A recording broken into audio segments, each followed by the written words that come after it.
As Derek Jeter said, there may be people who have more talent than you, but there's no excuse for anyone to work harder than you do. At the end of the day, whether you believe in talent or not is completely irrelevant. Everyone should believe in hard work. Everything in your life is literally a result of that. You're born an infant, a lump of flesh that can't even hold its own head up. And yet somehow, by practicing, by learning, by growing, you're able to get better. You're literally incapable of anything when you're born. Hard work actually works, and with virtually everything. It might not make you the best at whatever it is you're pursuing, but it will certainly make you better than you are. Work as hard as you possibly can on one thing and see what happens. And that's also predicated on this idea that discipline is a precondition to freedom. So you were fortunate, like you had this goal, right? So that meant you had a goal, which is a really big deal because you could learn about goals. You had a sense of a higher mode of moral being, that I would rather be a good SEAL than the person I am now. Well, it's a code of behavior and a way of perceiving. So there's an ethic in that. And then you said as well, you know, your conception of what good SEAL meant changed as you matured. But that's also fine.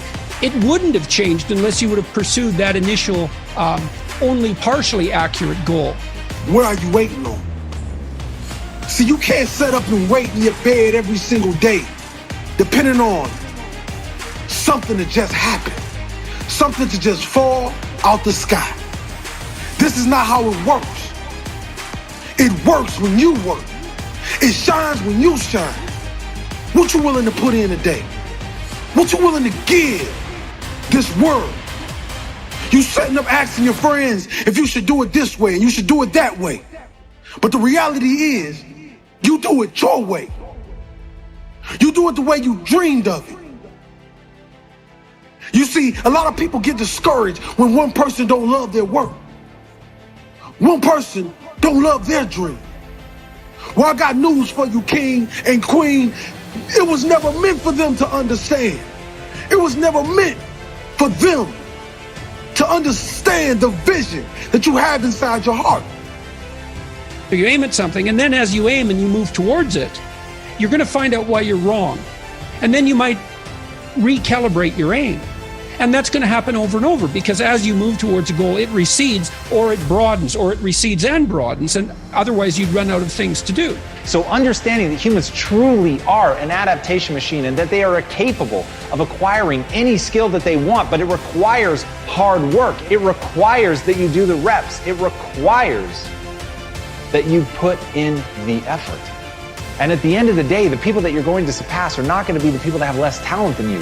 Maybe they even have more talent than you. It's going to be the people that you're willing to outwork. But until you're willing to outwork them, you're always going to be stuck.